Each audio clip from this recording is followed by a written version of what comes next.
Olá pessoal, boa tarde, 15 de abril de 2023, 14 horas. E aqui estou para dar continuidade ao estudo da obra Em Busca da Verdade, realizado pelo canal Mood. Eu sou Vitor Antenori Rossi.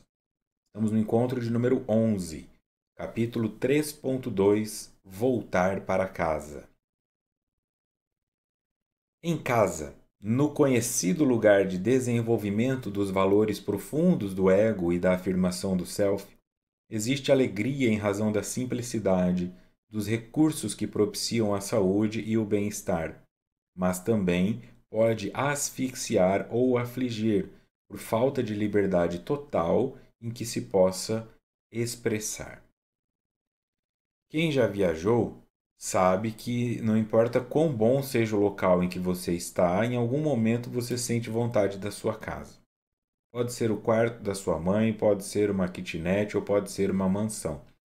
O desejo de voltar a dormir na própria cama, usar o próprio banheiro, estar no seu ambiente. A ideia que Joana coloca é que voltar para casa é positivo, só que também pode ser negativo. Então, isso depende do contexto. Em termos psicológicos, nós estamos falando da questão da familiaridade. Aquilo que eu desenvolvi como impressão do que é o fato em si na minha infância vai determinar como eu interpreto ele quando ele acontece na minha vida adulta. Então, se eu via a minha mãe fumando cigarro o tempo inteiro, eu vou associar que fumar cigarro é bom ou pode acontecer. Então, não vai me assustar algo desse tipo.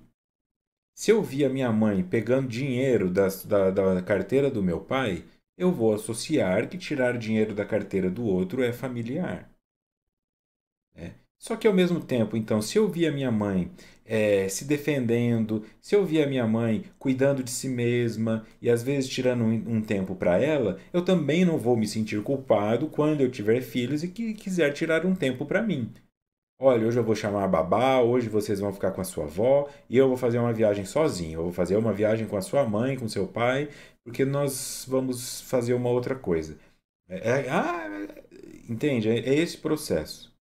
Então, quando você é chamado a retornar à sua casa, a agir de acordo com os conhecimentos que você traz, isso poderá ser positivo ou negativo, dependendo da interpretação e do ambiente em que você os assimilou.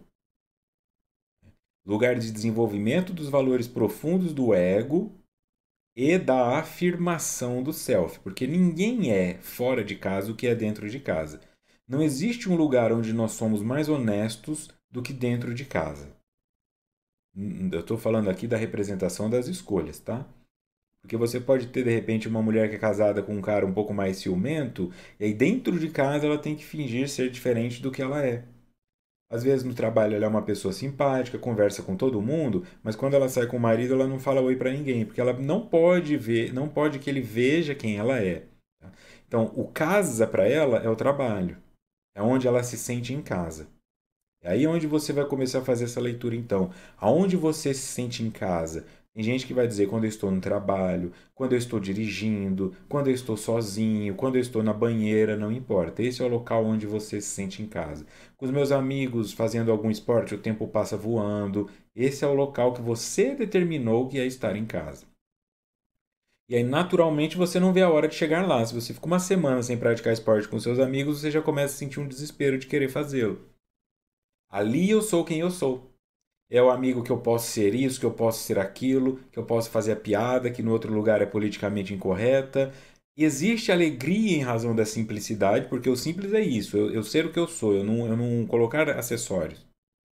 Dos recursos que propiciam a saúde e o bem-estar, mas também pode asfixiar ou afligir por falta de liberdade total em que se possa expressar. Então, se o que você chama de casa é, na verdade, um cativeiro, aí danou-se. Aí é onde você tem um problema. Se você se sente confortável num relacionamento abusivo, se você se sente confortável num emprego que te suga, se você se sente confortável em neuroses que nunca te deixam, este é o trabalho que você tem que fazer de sair desse espaço.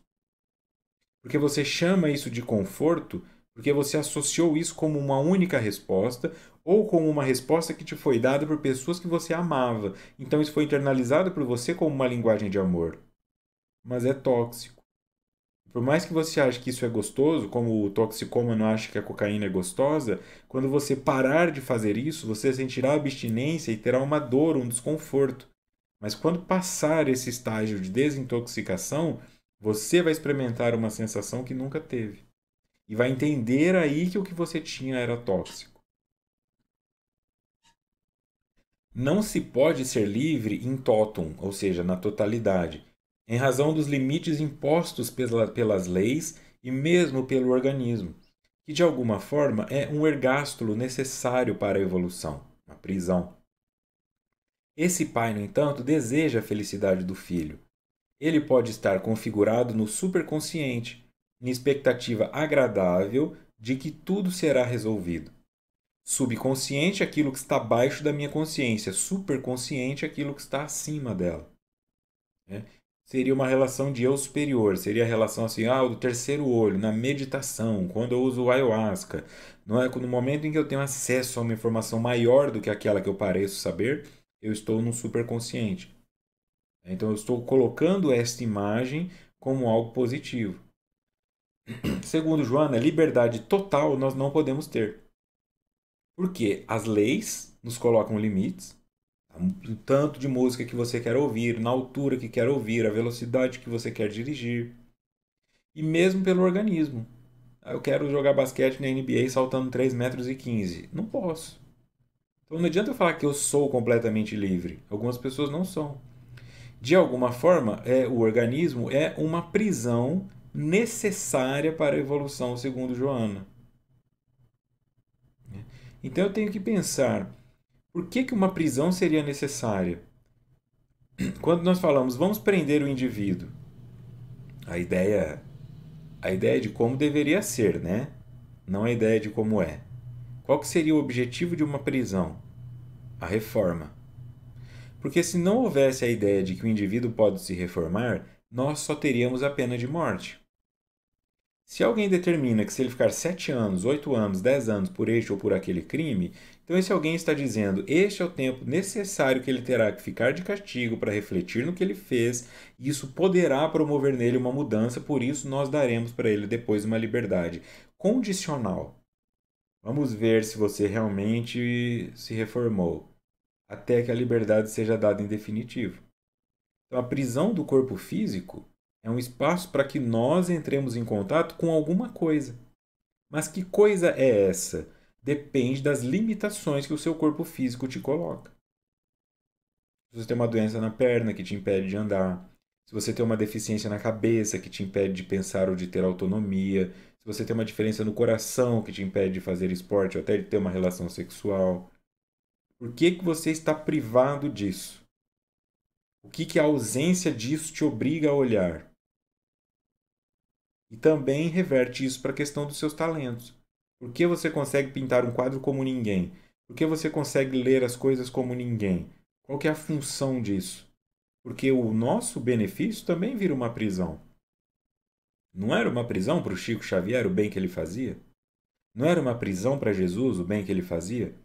Aonde ele fosse tinha alguém pedindo alguma coisa? Hoje, eu tiro uma foto comigo, cura ali meu irmão que está paralisado, olha o outro ali que está se jogando na água e no fogo, olha Jesus, faz alguma coisa, olha Chico Xavier, olha esse livro que eu escrevi, o que você acha? É uma prisão no talento. E a pessoa fica, não vou nem falar que eu sou médico, senão já vão mostrar, olha, tem uma pinta aqui na minha pele, olha, minha... Isso é uma prisão, a sabedoria. Você tem que estar muito conectado, muito perceptivo desse espaço para não se deixar levar pela vaidade.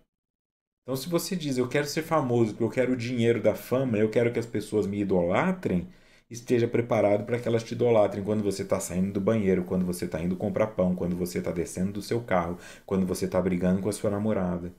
Elas estarão ali. Então, a prisão por prisão, ela sempre vai existir. O sucesso nos aprisiona, o fracasso nos aprisiona, a feiura nos aprisiona, a beleza nos aprisiona. A decisão é o que eu faço com este momento em que eu estou aprisionado e o que eu aprendo com isto que me aprisiona. para que eu consiga não precisar mais ficar nessa prisão. Esse pai, no entanto, deseja a felicidade do filho. Ele pode estar configurado no superconsciente em expectativa agradável de que tudo será resolvido. Então, esse retorno ao pai é a ideia que nós temos, e isso não é necessariamente positivo, de que quando tal coisa acontecer eu serei feliz. Não, depois que eu morrer eu vou para o céu. Eu não pequei. Depois que eu conquistar tal coisa, quando eu tiver o meu dinheiro, o meu espaço, eu vou ser feliz. Olha quanta gente com dinheiro, com espaço e infeliz. Olha quanta gente morta que o Espiritismo mostra nas reuniões mediúnicas que estão infelizes porque não foram para o paraíso. Olha quanta gente frustrada porque descobriu que não tinha céu e inferno. Então não existe esse lugar. Se eu acredito que alguma coisa vai me devolver isso, isso é o que algumas igrejas vendem, se arrependa e volte para Jesus e tudo na sua vida prosperará, isso é uma mentira, porque na vida de Jesus nem tudo prosperou.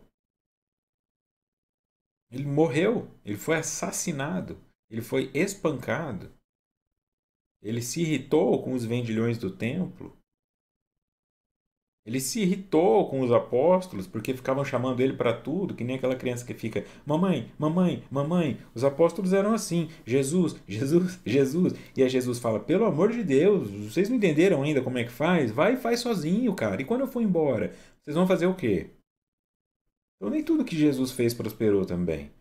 Se você pegar dentro de uma perspectiva material, todos os apóstolos, ou praticamente todos, foram mortos, crucificados, espancados, queimados. Isso é prosperidade? Aí eu entendo. Aí ele pensou a longo prazo. Então, se eu estou pensando que prosperidade é comprar um apartamento, se eu estou pensando que prosperidade é mudar de emprego, ou quando meu filho sair das fraldas e finalmente ter alguma autonomia, eu estou iludido, porque eu estou pensando a curto prazo. E o curto prazo nunca responde o todo.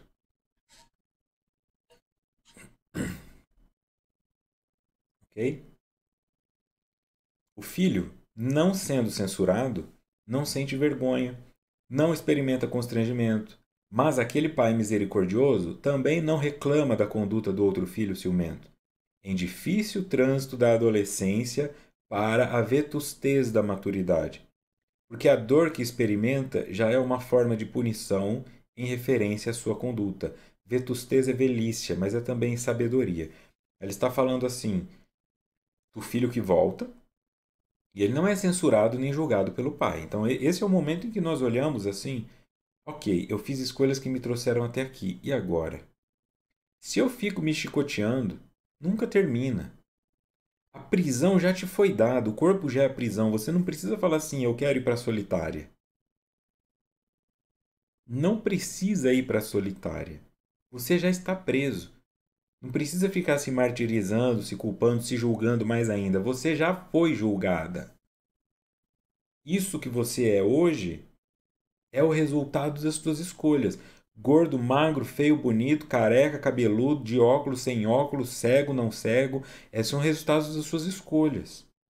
Então não precisa ficar preocupado com o julgamento. E menos ainda com o que os outros pensam. Quem é o outro, se não um outro? Ok.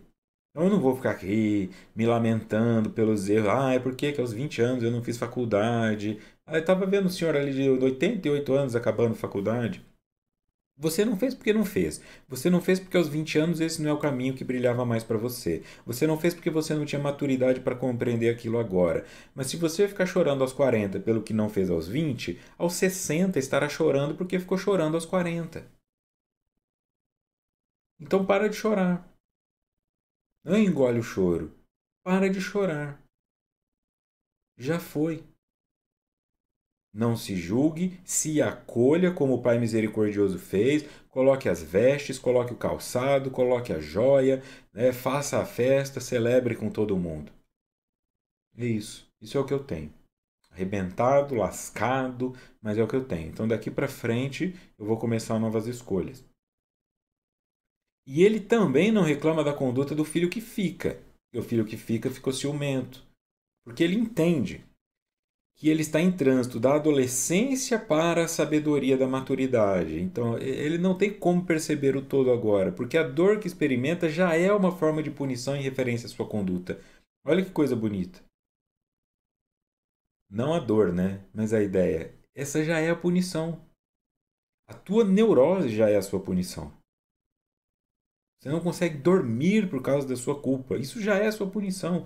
E você ainda quer se culpar mais ainda, fumando um cigarro, comendo um Dorito, se entupindo de Coca-Cola. Aí o corpo não tem nada com isso. Tenta olhar assim. O corpo não tem nada com isso. Não chute o cachorro porque teu dia foi ruim. O cachorro não tem nada com isso. Então o teu corpo é o cachorro porque é um meio animal. É um veículo animal. O corpo não faz escolhas. Até para eu levantar ou baixar o braço, quem faz a escolha é minha mente. O corpo responde a elas. Então você vai entupir o seu, vai dar Big Mac para o seu corpo, vai dar batata frita para o seu corpo, vai dar cigarro, vai ficar ali no narguilé, vai entupir, vai queimar seus alvéolos. O que que teu corpo tem com isso? Vai encher teu fígado de álcool, suas artérias de gordura. Essa é a punição dupla. A neurose é a punição, porque eu fico com os pensamentos acelerados, eu fico ansioso, eu fico com medo, eu já estou sendo punido. Aí eu acho que eu vou responder a isso. Se eu fumar um cigarro, eu me acalmo. Se eu comer um lanche, eu me acalmo. Aí eu me puno de novo. Aí eu olho no espelho e penso, nossa, tô acabado. 20 anos fumando, parece que eu tenho 40, mas eu só tenho 25. Aí se culpa porque fumou, entende? Não acaba nunca. Quando você morre, você fala, graças a Deus eu morri. Posso começar de novo? E aí não começa de novo e faz a mesma coisa. Esse é o processo reencarnatório. A maioria de nós está com a sensação ruim, mas começou de novo achando que dessa vez ia fazer certo. Essas promessas que nós temos que parar. Essa é a decisão a curto prazo. Para de mentir que na próxima encarnação você vai ser perfeito. Você não vai. Comece a se prometer, nesta encarnação eu vou facilitar o máximo para a próxima, consciente que a próxima terá suas dificuldades e que será mais um elo nessa corrente que facilita para a próxima. Quando avisarem que acabar, acabou. Ó, acabou. Acabou? Acabou. Eu não tenho que ficar preocupado, já acabou? Igual aquela criança, quanto falta? 10 quilômetros. E agora? 10 quilômetros. Não, não termina. Sai da infância. Compreenda dentro do teu eu superior que esses desejos e esses impulsos que você tem, eles não existem porque você está endemoniado, porque você é uma pessoa ruim. Eles existem porque você é uma pessoa, um espírito imaturo. Se você fosse maduro, não estaria aí. É só isso. Então, se eu sou imaturo, por que que eu estou me cobrando madureza? Não tem como. E toda fruta que você come verde, você passa mal.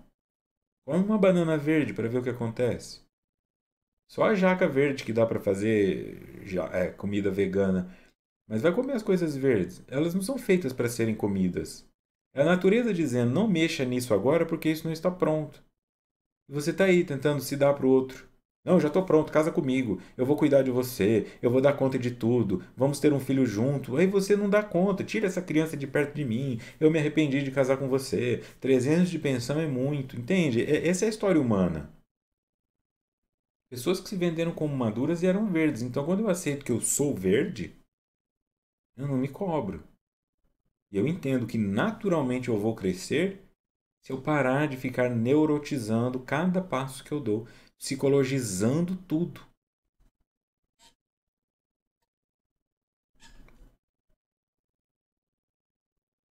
Os descalçados são a representação da penúria e do desprezo, porque aqui ela estava falando sobre o pai ter dado calçado para o filho, né? Então, os descalçados são a representação da penúria e do desprezo. Psicologicamente, aqueles que não têm apoio para a marcha, que se acreditam destituídos de recursos emocionais para os enfrentamentos, já fracassados, porque perderam os chinelos da proteção aos pés andarilhos. O nosso pé é a nossa conexão com a realidade, é o que nos enraiza, é o aterramento. É isso que impede que eu tome o choque, por exemplo, né? Fio terra, aterramento. Se eu estou com os pés voando, eu não estou em contato com a realidade. Se eu não estou em contato com a realidade, eu estou num campo neurótico ou, pior ainda, psicótico. Tô louco. Louco não é só o esquizofrênico, como se diz. Louco é a pessoa que perdeu o contato com a realidade. Alguém que pega um celular e quebra na parede por ciúme é louco. Ele que pagou o celular, ou a outra pessoa vai ter que pagar outro, é ciúme, a culpa não é do celular, não vai impedir a pessoa de continuar traindo e às vezes não tem nada acontecendo, é só na cabeça dele. Isso é loucura. Porque eu já vi história de gente que quebrou o celular porque a pessoa estava falando com a mãe. Para de falar com a sua mãe, precisa ligar para sua mãe todo dia. Quer uma loucura maior do que essa de impedir uma pessoa de falar com a mãe? E quebrar o meio de fazer isso, que é um celular que custa dinheiro, jogado numa parede que também vai ter que ser consertada, isso é psicótico. Não faz sentido nenhum. Se você tentar explicar isso para um cientista alienígena, por que você jogou esse celular na parede? Porque eu estava com ciúme. E o que isso resolveu o teu ciúme? Nada. Mas expressou para a pessoa o quanto eu estava com raiva. E se você está com ciúme porque teme que ela vai te trocar por outra pessoa, você acha que mostrar toda essa raiva para ela vai te fazer ela querer mais ou menos? Então você não está jogando o celular na parede. Você está jogando ela no colo da outra pessoa. Porque você está se tornando a que precisa ser deixada. Não é psicótico. Nós vamos nos perdendo se não tomamos cuidado. Então, o descalço é aquele que não está em contato com a realidade. Então, aqui Joana coloca: não tem apoio para a marcha se acreditam destituído de recursos emocionais para os enfrentamentos. Então, se a ideia de que a minha esposa pode achar outro homem bonito, eu não dou conta de enfrentar essa realidade. Por quê? Porque qual que é a realidade? Todos os seres humanos acham carro, mulher, homem, avião, casa bonitos. Não tem como você sair na rua e não achar pessoas bonitas. Como você acha um carro, como acha uma casa. Então, como é que eu espero que eu vou me relacionar com uma pessoa que não ache outras coisas ou pessoas bonitas? Eu acho. Quando a pessoa aceita isso, ele entende, ok. Ela aceita aquilo como bonito. Essa casa é linda, mas é no bairro que você queria? Não, fica longe da minha mãe. Então, eu não sou tão bonito quanto aquele cara que ela viu na rua. Mas aquele cara vai preencher tudo que eu sou como pessoa? Não. Então tá bom, então eu também posso olhar para esse cara e falar, realmente ele é bonito. Se eu olhei para ele e me senti ameaçado, é porque eu achei ele bonito. Como é que a minha mulher não vai achá-lo? Da mesma forma, um homem olha para uma mulher. O que a mulher fala? O que o indivíduo fala? Você olhou para aquela lá, né? Por que aquela lá? Porque aquela lá foi a que ela olhou. Então, primeiro ela acha aquela mulher bonita, aí ela olha para o marido para ver se ele também a está achando bonita. Obviamente, ele está, porque ela é bonita para quase todo mundo, e aí a guerra se instaura. Porque é uma pessoa que não está calçada na realidade. A pessoa está comigo, nós já temos uma história juntos, a gente já se conhece. Não, aquela ali vai ser mais bonita. E ela vai querer ele, porque ele é lindo. Se eu casei com ele, ele é o homem mais bonito do mundo. É óbvio que essa mulher também vai querê-lo. Tudo uma ilusão. Agora tira isso de namoro ao casamento, joga isso para emprego, joga isso para um monte de coisa. Olha quanta gente dentro da empresa defendendo um emprego medíocre. Aí, tomara que não roube a minha vaga. Poderia estar num lugar melhor. Então, essa é a perda do contato com a realidade. Uma pessoa talentosa que ganha menos do que merece, que ocupa uma função inferior à que poderia. Você reflete. E aí isso começa a abrir espaço na sua cabeça. Olha, realmente, quando eu olho para o meu chefe, eu percebo que ele mais pergunta para mim o que ele tem que fazer do que o contrário. Então, por que eu não sou o chefe dele? Destituídos de recursos emocionais para os enfrentamentos, já fracassados. Então, eu olho para outra pessoa e já acho que ela vai me roubar a minha esposa, roubar nesse sentido de quem tem a posse, então eu já estou fracassado. Porque perderam os chinelos da proteção aos pés andarilhos. O Pai misericordioso abre-se ao self do filho e agasalha-o no manto de púrpura que ele próprio veste, assim como o possuem o outro filho e os seus convidados de destaque. Em casa não há lugar para a inferioridade do retornado, porquanto o amor a todos iguala, dando-lhes oportunidade de crescimento e de iluminação.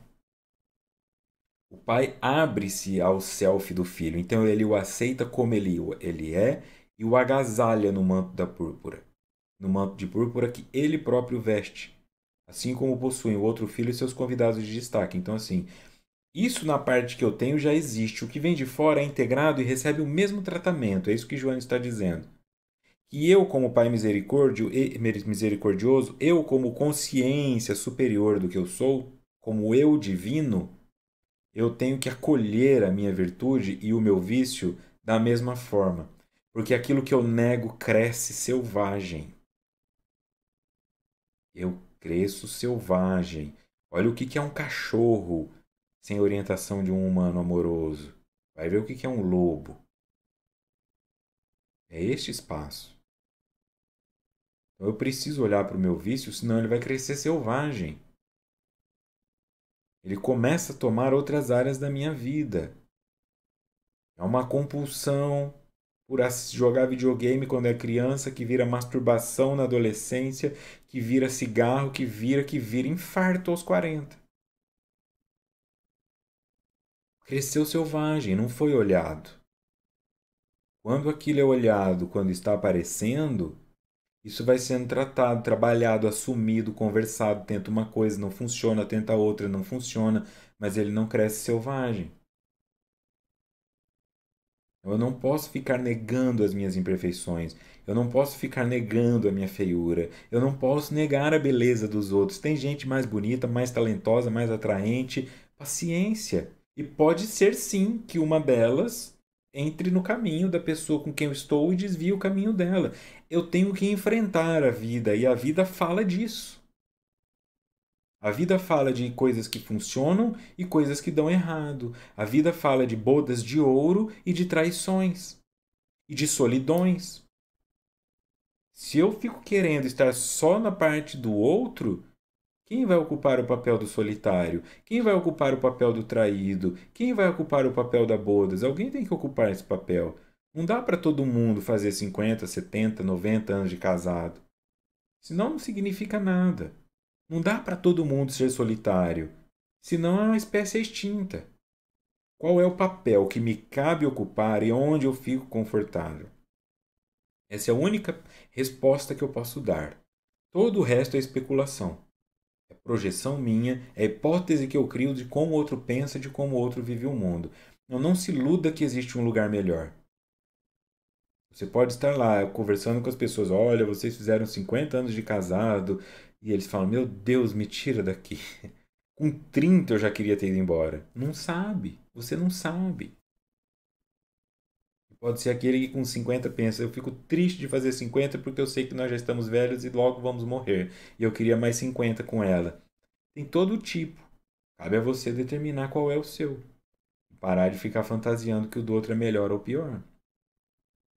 O amor a todos iguala, dando-lhes oportunidade de crescimento e iluminação. Não é automático, demanda um movimento. As criaturas tendem a manter posturas de tristezas, melancolias prolongadas, conflitos em torno do existir.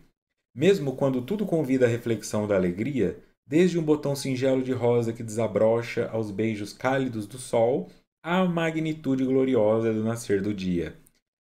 O cálido é quente, então aqui ela poetiza. O indivíduo escolhe, opta por ficar na tristeza, na melancolia prolongada, conflitos em torno do existir. Então, quando ele olha em volta e sai do próprio sofrimento, sai do próprio drama, sai da autopiedade, da autocomiseração, ele percebe que tem beleza fora. E é onde ela diz, mesmo que seja o sol tocando um botão de rosa que desabrocha ao nascer do dia, tem beleza em todo lugar. Por que, que você está se concentrando na feiura? Tem colorido em todo lugar. Por que, que você fica olhando a escuridão? Você escolhe isso em algum nível. Deus é o mais extraordinário exemplo de alegria, conforme Jesus sempre o decantou. E o Pai dos felizes e dos angustiados, a todos oferecendo a incomparável oportunidade de reencontrar-se na estrada evolutiva, de recomeçar quando equivocado e de prosseguir enriquecido quando eficiente e produtivo. Então aqui faltou um acento, né? É o Pai. Jesus sempre decantou, né? Processo de decantação é quando o resíduo cai no fundo do copo, né? Você põe sal no copo, mexe ele, depois de um tempo tem um pouquinho de sal lá no fundo. Isso é decantação. Então Jesus sempre tentou que lá no nosso íntimo ficasse registrado um Deus amoroso, um Deus de alegria. Esse Deus que Jesus tentou que ficasse no nosso íntimo é o Pai dos felizes, mas também dos angustiados. Então eu não posso querer viver só na tristeza ou só na alegria, porque eu estou excluindo a outra parte. A todos oferecendo a incomparável oportunidade de reencontrar-se na estrada evolutiva, para a sombra e para a luz, de recomeçar quando equivocado, perdão, sem ficar lamuriando muito, e de prosseguir enriquecido quando eficiente e produtivo. Então, quando eu erro, eu não fico me lamuriando, e quando eu acerto, eu não me culpo pelo prêmio. Ah, mas eu tô bem, minha família tá infeliz, eu preciso me sacrificar, porque eu não posso sorrir quando eu tô na presença do meu pai. A vida do meu pai foi difícil, então eu tenho que mostrar que a minha também é. É essa lealdade, então eu nunca tô bem. Eu não posso me sentir culpado. Se eu acertei, eu mereço o prêmio. E se eu errei, eu aceito o aprendizado. A punição já é o erro. Eu não preciso de uma nova. É a ideia da criança que vai brincar, rala o joelho, que já é uma punição, chega em casa, apanha do pai porque ralou o joelho. E aí depois, nos anos 80, tinha que passar o mertiolate que doía mais uma vez. Então a criança já ralava o joelho, eram três punições. E depois ainda vinha a quarta punição. Ó, vai ser de bicicleta de novo, vai ralar o joelho de novo, para de ser idiota. Entende? É muita punição. Aí eu falo, ok, eu já tô com câncer, por que que eu vou ficar me punindo? Eu já estou solitário, eu já fui traído, estou desempregado. Por que que eu vou ficar me punindo? Eu vou achar uma saída. Eu estou desempregado, eu vou procurar emprego. Eu não vou ficar com dó de mim, nem com raiva do mundo. Eu fui traído, eu vou fazer terapia, eu vou sair com os meus amigos, eu vou me reencontrar e eu me preparo de novo para o amor. Eu não posso ficar fechado achando agora que nenhuma mulher presta. Eu começo então a despertar e aceitar a parte negativa, como eu interpreto da vida, como parte da vida. Porque se a morte é parte da vida, tudo que existe entre vida e morte faz parte dela também. A fuga para a tristeza produz infelicidade, porque as densas trevas do desinteresse pelo desenvolvimento do self tornam o ego mais castrador e impeditivo de experimentar solidariedade e harmonia. Então eu fujo para a tristeza produz infelicidade e por que que isso acontece? Porque as trevas do desinteresse pelo desenvolvimento do self, ou seja, porque por causa do meu autoabandono, por causa da minha autoacomodação, tornam o ego mais castrador e impeditivo. Eu penso, não, eu fui traído, para que que eu vou amar de novo? Eu fui demitido, para que que eu vou me esforçar na próxima empresa? Esse é o elemento. Não adianta nada mesmo. Ninguém vai fazer nada por mim. Que diferença vai fazer? Eu sou bom pro meu filho, ele continua teimoso. Isso é o ego castrador. No momento em que você tem uma informação de fazer algo novo, você pensa, não vou fazer, não adiantou. Quando eu fiz isso, não funcionou. Então sou eu escolhendo fugir para a tristeza. E isso produz uma infelicidade. Nada do que acontece na minha vida traz prazer e nenhum movimento parece legítimo. O Pai Misericordioso sabia que o seu filho necessitava de roupas novas, de identificação pessoal com as demais pessoas. Não era um réprobo do retorno, um fugitivo que estava sendo recebido, mas o filho que fora na busca de si mesmo e não conseguir o êxito. Ele tentou, não conseguiu e voltou. Ele não precisa de uma nova punição. Então ele não era reprovado pelo pai. O pai olhou: o que que meu filho precisa? A punição ele já teve, que foi perder tudo. Tá com a roupa rasgada? Vou dar uma roupa nova. Tá descalço? Vou dar um calçado. Simples. Você olha e fala: ok, o que eu preciso agora que essa coisa aconteceu na minha vida? Ah, eu tô 70 quilos acima do peso. Ok, começa com um agachamento. Não tem mais o que fazer. Fica se batendo porque tá gordo. Não vai comer de raiva. Vai se amar. Como eu faço isso? Levei 10 anos para engordar 70 quilos, agora eu quero emagrecer em 6 meses? Não vai.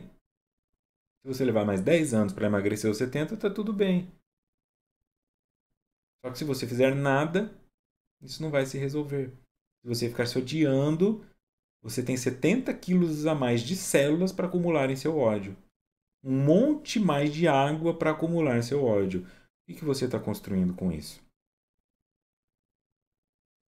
É difícil não ir para esse lugar, mas o convite é: perceba, não faça como a maioria, seja o diferente. Os dois filhos, para o pai, eram as estrelas da velhice, assim como as aspirações de nobreza que todos devem possuir e manter em desenvolvimento contínuo, rumando para o logro da individuação. O filho pródigo não apenas foi recebido, mas também abraçado pelo pai. Então não é aquela fala, não é aquele pai que chega, eu falei, eu te avisei, não sei por que você foi, agora vai lá, toma um banho, vamos ver o que a gente faz. Ele em nenhum momento fez o filho se sentir culpado. Ele simplesmente o abraçou. Essa é a ideia aqui. Porque ele entende que eles estão em processo de construção. Eles chegarão à velhice.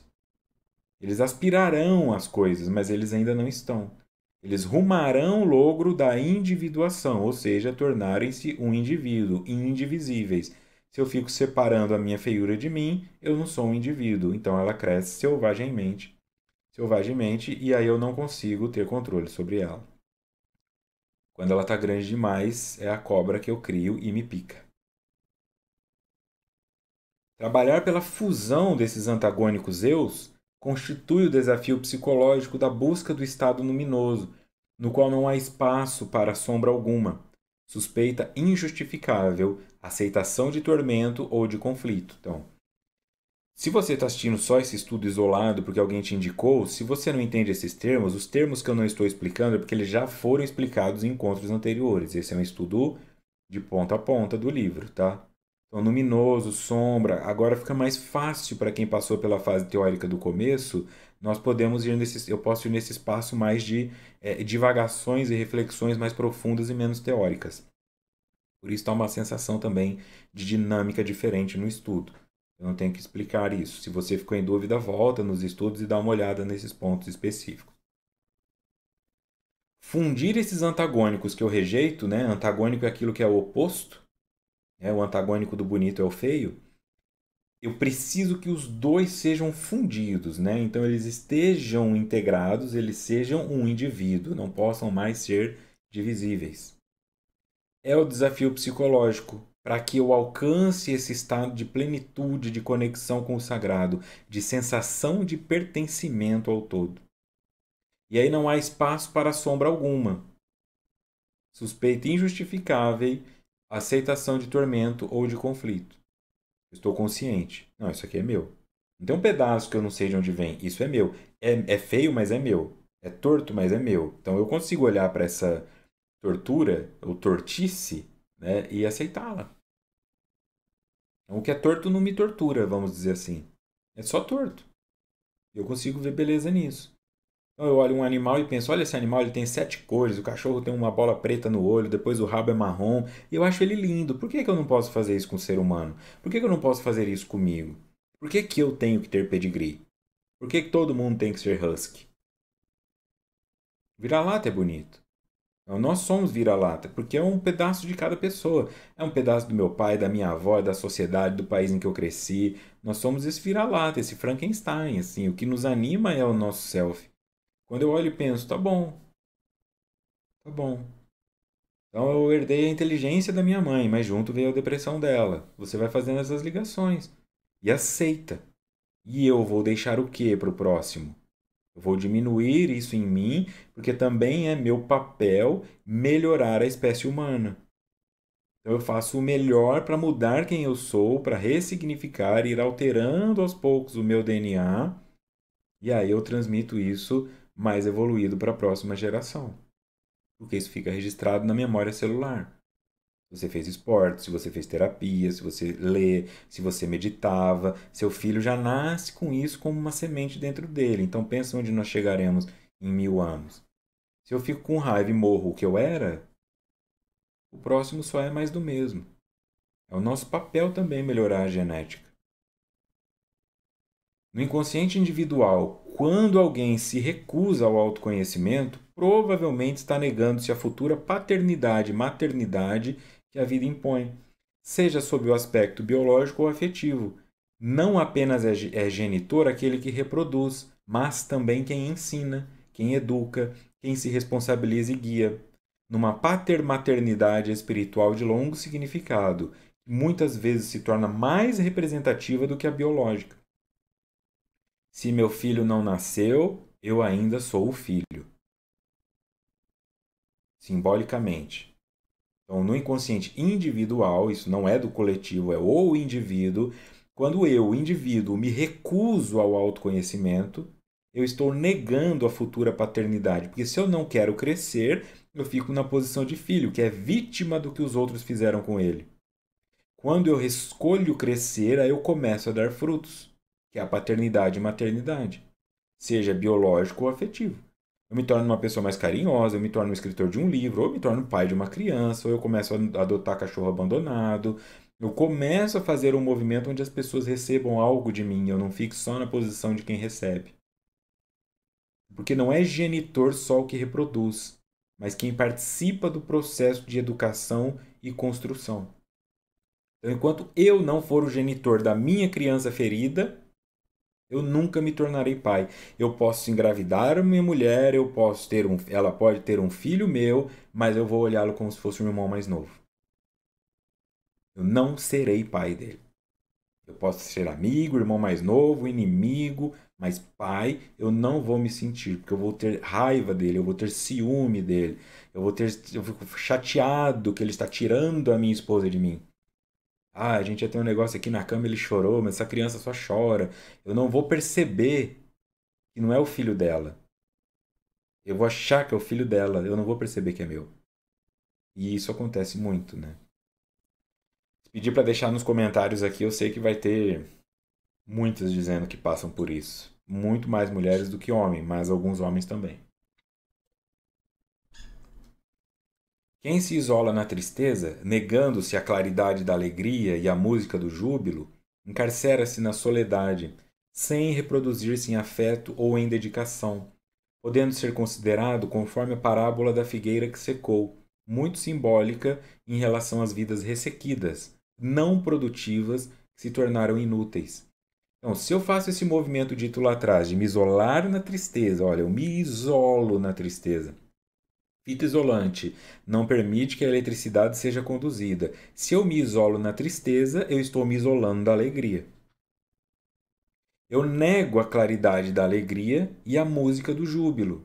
Eu me encarcero nesse espaço de solidão e aí, naturalmente, solitário eu não me reproduzo, porque tudo é masturbatório. Meus pensamentos, minhas condutas, todas são voltadas apenas para o meu prazer. Se encerram em mim. É o pecado lá do Levítico, né? Desperdiçar a semente da cópula. Não é só o espermatozoide pela masturbação. É, são as coisas que eu poderia produzir, mas que morrem em mim. Então ela considera isso como a parábola da figueira seca. Então eu trouxe aqui a nota do expositor, a dita parábola está no Evangelho de Marcos, capítulo 11, 12 a 14 e 20, escrito pelo Marcos. Quando saíam de Betânia, ele teve fome, e vendo de longe uma figueira, para ela encaminhou-se, a ver se acharia alguma coisa. Tendo-se, porém, aproximado, só achou folhas, visto que não ser tempo de figos. Então disse a Jesus a figueira: Que ninguém coma de ti fruto algum. O que seus discípulos ouviram. No dia seguinte, ao passarem pela figueira, viram que secara até a raiz.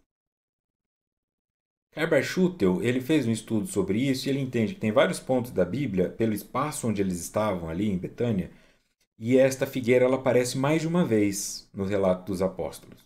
Então toda vez que eles passam por essa figueira, ela não está produzindo frutos. E aí ele associa isso com as estações do ano, quando que a figueira... Então quando Jesus vai nesse sentido, ele está dizendo, olha, nós passamos por essa figueira várias vezes, em várias oportunidades, e ela nunca produz nada, então ela que apodreça. Esse é o simbolismo aqui. Já que ela não vai produzir nada, então para de ocupar espaço. E aí a figueira seca. Tá? Então não é uma maldição que Jesus jogou na figueira, ah, você não quer me dar figo, morra. É uma constatação. Esta figueira não produz. Esta figueira, para o fim de produzir figos, ela é inútil. Então que seque. Pedro, lembrando-se do que dissera Jesus, disse: Mestre, olha como secou a figueira que tu amaldiçoaste. Jesus, tomando a palavra, lhes disse: Tende fé em Deus. Digo-vos em verdade que aquele que disser a esta montanha: Tira-te daí e lança-te ao mar, sem hesitar no seu coração, crente, ao contrário, firmemente de que tudo o que houver dito acontecerá, verá que, com efeito, acontece. Então ele estava ensinando sobre sermos úteis e ele estava ensinando sobre a fé. Não há limite para a fé. É claro que se eu falar para uma montanha se movimentar, ela não vai se movimentar. Mas isso é este obstáculo que está na minha frente. Se eu tiver fé, se eu for firmemente em direção a isso, sem hesitar no meu coração, eu conseguirei contorná-lo. Você vai sobreviver a esse câncer. Você vai aprender a lidar com o seu diabetes. Você vai sobreviver a esse adultério. Você vai sobreviver à morte do seu pai. Você vai sobreviver à morte do seu corpo. Só aceite.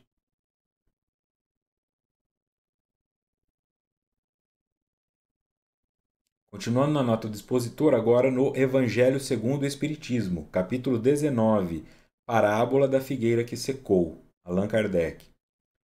A figueira que secou é o símbolo dos que apenas aparentam propensão para o bem, mas que em realidade nada de bom produzem. Dos oradores que mais brilho têm do que solidez, cujas palavras trazem superficial verniz, de sorte que agradam aos ouvidos, sem que entretanto revelem, quando perscrutadas, algo de substancial para os corações. Esse é o Doritos, esse é o Cheetos, esse é o Big Mac. Enche, mas não nutre. A pessoa faz uma palestra maravilhosa, você termina aplaudindo e pensa, mas o que ele falou mesmo? Ele me deu exemplos importantes, mas o que eu tiro disso mesmo? Eu vou só falar que foi uma palestra legal, eu vou só falar que foi um estudo legal, mas o que ele tirou disso mesmo? O que você está extraindo disso aqui? Porque se você vai num show e canta as músicas, quando o show acaba, você fica com a sensação boa. Mas dentro de um ensinamento, aí tem pessoas que estão vendendo cursos, vendendo estudos, e vendendo viagens, e vendendo isso e aquilo, mas qual o objetivo disso? Se você fizer todos os cursos, se você fizer a viagem, se você fizer, você chega aonde? Está levando você em direção ao quê? É um conhecimento prático, objetivo, literário, é autoconhecimento, tem uma coerência. Se você fizer o primeiro curso, o segundo vai conversar com alguma coisa do primeiro, e isso vai fazer você mudar o seu comportamento, ou é só mais um monte de conteúdo acumulado dando para você?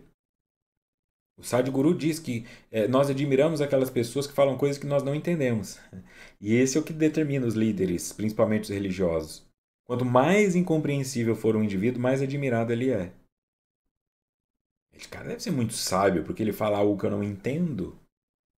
Aí quando vem aquele que fala o que eu entendo, eu penso, nossa, mas que anta. Aí vem aquele idoso falar o ditado popular, água mole em pedra, tanto bate até que fura. Mas escuta esse ditado. Olha a profundidade dele. Você prefere que o indivíduo fale os nossos comportamentos, o nosso direcionamento com foco em direção ao objetivo, persistência e luta nos fará alcançar a vitória sobre os nossos próprios desejos. Ele acabou de dizer: água mole em pedra dura, tanto bate até que fura. Então o que adianta? É isso que Kardec está falando. Quando eu analiso a profundidade do discurso, tem nada de novo ali. E às vezes não tem nem nada de sábio. Continuando em Kardec. A figueira seca simboliza também todos aqueles que, tendo meios de ser úteis, não são. Todas as utopias, todos os sistemas ocos, todas as doutrinas carentes de base sólida. O que mais das vezes falta é a verdadeira fé. A fé produtiva, a fé que abala as fibras do coração. A fé, numa palavra, que transporta montanhas. São árvores cobertas de folhas, porém baldas de frutos. Por isso é que Jesus as condena à esterilidade, porquanto dia virá em que se acharão secas até a raiz. Tem um ditado que na dependência química eu aprendi nas clínicas, que é: o que não é espiritual cai por terra. Os caras falavam isso o tempo inteiro. Essa recuperação do cara é de verdade? Ou ele está só passando o pano para enganar a mãe, por isso ela tirou ele da clínica? O que não é espiritual cai por terra. 2 meses depois o cara aparecia ali de novo internado. Ele não fez uma modificação luminosa, ele não fez um processo de individuação. Ele só aprendeu o que a mãe dele precisava ouvir para tirá-lo da clínica. Ele não absorveu o que estava ali. Então, o que não é espiritual cai por terra. O casamento que tem uma conexão de, porque ela tem o corpo bonito, porque tem a conta bancária bonita, cai por terra. É a figueira que vai secar. Então, se neste momento alguma coisa que você tem na sua vida caiu por terra, é porque não era espiritual. Foi uma escolha do ego, foi uma escolha da vaidade, foi um desejo carnal. E por mais que você esteja chorando, como se Deus tivesse abandonado, o simbolismo disso é: Deus nunca esteve aí, porque não é uma escolha espiritual. Foi uma escolha sua. Foi o indivíduo que escolheu isso. E caiu por terra. Porque nós, como pessoas físicas, temos prazo de validade. O botox que você põe tem validade. A safena que você coloca tem validade. Vai acabar em algum momento. Pode fazer um transplante de coração, mas aos 90, 100 vai parar de novo. Então, nada, tudo que não é espiritual cai por terra. O que é espiritual? O espírito, este fica. O que não é espiritual? O corpo físico cai por terra. Em todas as representações. Então, esses indivíduos, eles vão desaparecendo, eles vão desmoronando. Aí tem um outro líder religioso aí, eu não vou citar o nome, né? Porque senão talvez o YouTube corte o vídeo. Que estava beijando a língua, mandou uma criança chupar a língua dele. Grande líder espiritual, caiu por terra. O outro lá de Abadiânia caiu por terra. E muitos outros cairão. Nós ficamos na consciência, tranquilo. E se em algum momento aqui o canal mude de cair por terra, é porque não era espiritual. Tranquilo. Poxa, que compreensão é essa? O que faltou ali de alma nesse processo? Não tem problema. Até aqui estamos seguindo. Os cães ladrando e a caravana não parando. Até aqui não caímos por terra. Então vamos seguindo, confiando que tem espiritual aqui. Continuando em Kardec. Quer dizer que todos os sistemas, todas as doutrinas que nenhum bem para a humanidade houverem produzido, cairão reduzidas a nada. E todos os homens deliberadamente inúteis, por não terem posto em ação os recursos que traziam consigo, serão tratados como a figueira que secou. Ou seja, não tem prêmio. Não tem nada para te dar, amigo. Volta lá e faz de novo.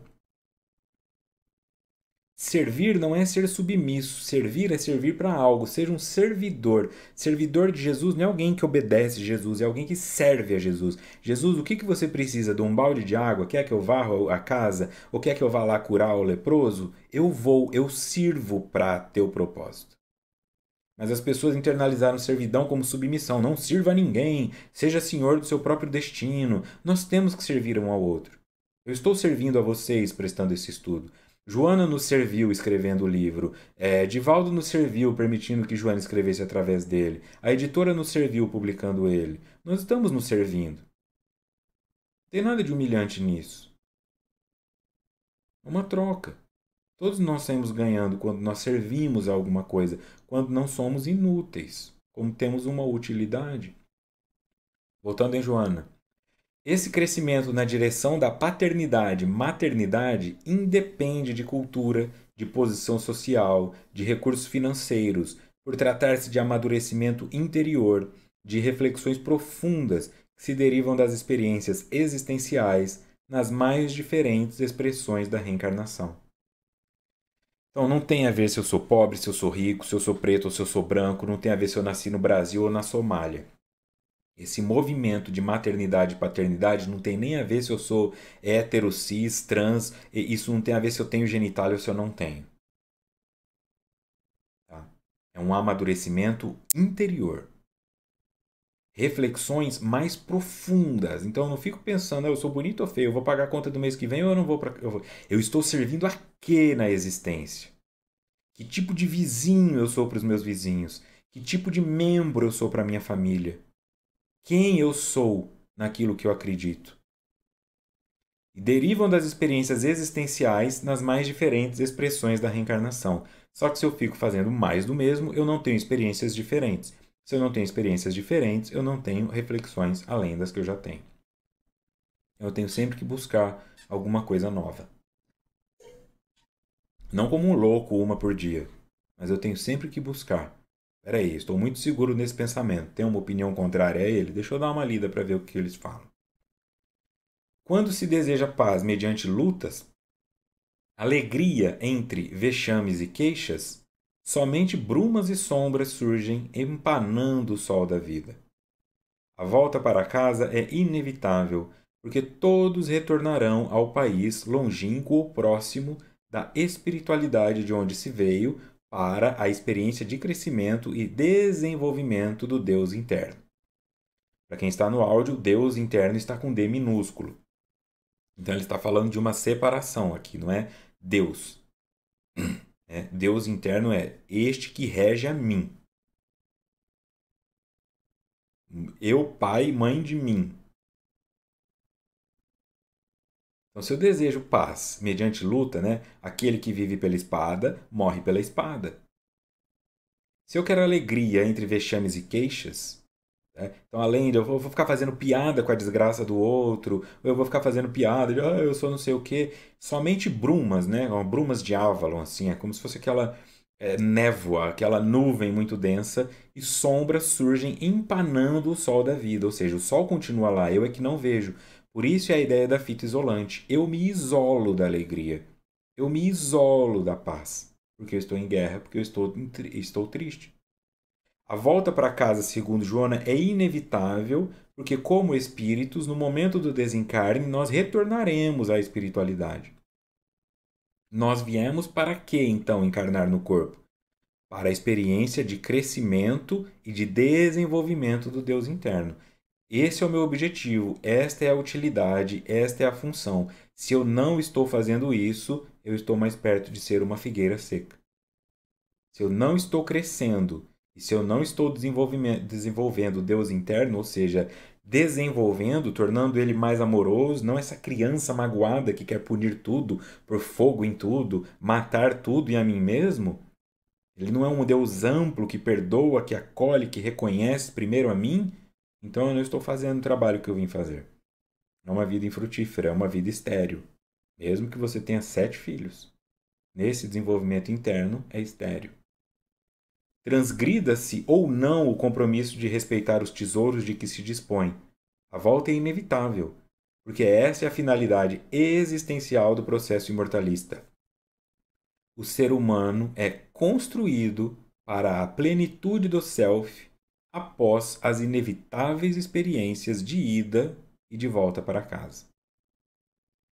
Então, tanto faz se eu vou transgredir ou não o compromisso. Se eu vou fumar, acabar com o meu pulmão, se eu vou pegar DST e acabar com a minha vida, se eu vou gastar tudo, vou atropelar os outros, não tem problema. A volta é inevitável.